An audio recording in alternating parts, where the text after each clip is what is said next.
नमस्ते प्यारे बच्चों, कैसे हैं आप सब। आशा करती हूँ आप सब स्वस्थ और खुश होंगे, साथ में अपना अपना ध्यान रख रहे होंगे। बच्चों, हमारे पठन अभियान को आगे बढ़ाते हुए आज की कार्यपत्रिका की क्रम संख्या 23 पर चर्चा करने वाले हैं, जो कि दिनांक 14/2/2022 की है। 5वां सप्ताह हमारा शुरू हो चुका है और थीम है अपनापन। ठीक है, चलिए कार्यपत्रिका की तरफ आगे बढ़ते हैं। बच्चों, क्या आप सोते समय दादा दादी, नाना नानी या माता पिता से कहानियाँ सुनते हैं? इस प्रकार कहानियाँ सुनने से हमें अपने बड़ों के साथ अधिक समय बिताने का मौका मिलता है और हमारा संबंध अधिक मजबूत होता है। तो आइए आज हम एक बच्चे और उसके दादाजी की कहानी बोलकर पढ़ते हैं।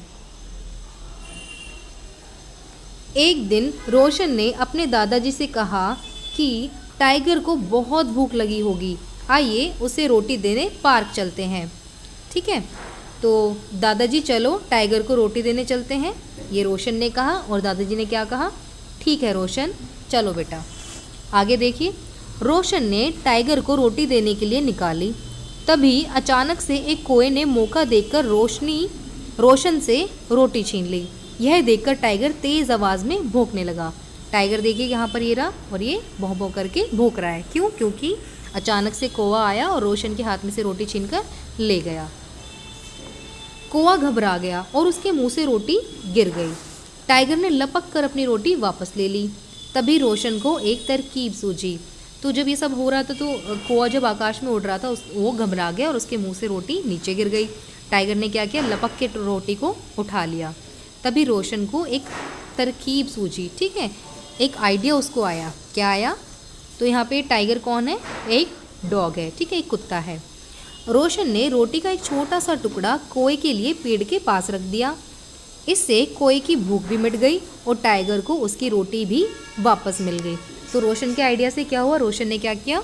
एक रोटी का टुकड़ा तोड़कर कोए के लिए रख दिया, तो कोए ने भी खा लिया पेड़ के पास से उठाकर और टाइगर की भी भूख मिट गई। अब इस पे संबंधित हम प्रश्न देख लेते हैं। अपने पालतू या मनपसंद जानवर का चित्र बनाकर उसकी कुछ विशेषताएं लिखिए। आपको कोई भी पालतू या मनपसंद जानवर हो सकता है। पालतू जानवर होगा तो पालतू या मनपसंद होना चाहिए। जैसे बिल्ली हो सकती है, कुत्ता हो सकता है, खरगोश हो सकता है। उसका आपको यह चित्र बनाना है और उसकी विशेषताएं लिखनी है। ठीक है, कि उसकी 4 टांगे हैं, उसका कलर कैसा है और उसकी आवाज़ क्या है, वो क्या खाता है, ये उसकी विशेषताएं आपको सोच के लिखनी है। आगे है, क्या आपने कभी किसी जानवर को खाना खिलाया है? यदि हाँ, तो अपना अनुभव अपनी कक्षा अध्यापिका के साथ साझा कीजिए।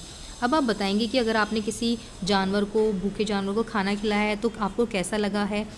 अगर वो जानवर खुश हुआ होगा तो आप भी खुश हुए होंगे। ऐसा कुछ जैसा भी आपको लगा वो आप बताएंगे। अभिभावकों के लिए सुझाव है, बच्चों को बताइए कि हमें अपने दादा दादी, नाना नानी के प्रति सम्मान करना चाहिए और उनकी देखभाल करनी चाहिए। हमसे बड़े जो भी हैं, हमारे दादा दादी, नाना नानी, हमें उन सब का सम्मान करना चाहिए और उनकी देखभाल करनी चाहिए। ठीक है, ये थी बच्चों हमारी आज की कहानी। आप इसे अच्छे से करेंगे। ठीक है, थैंक यू।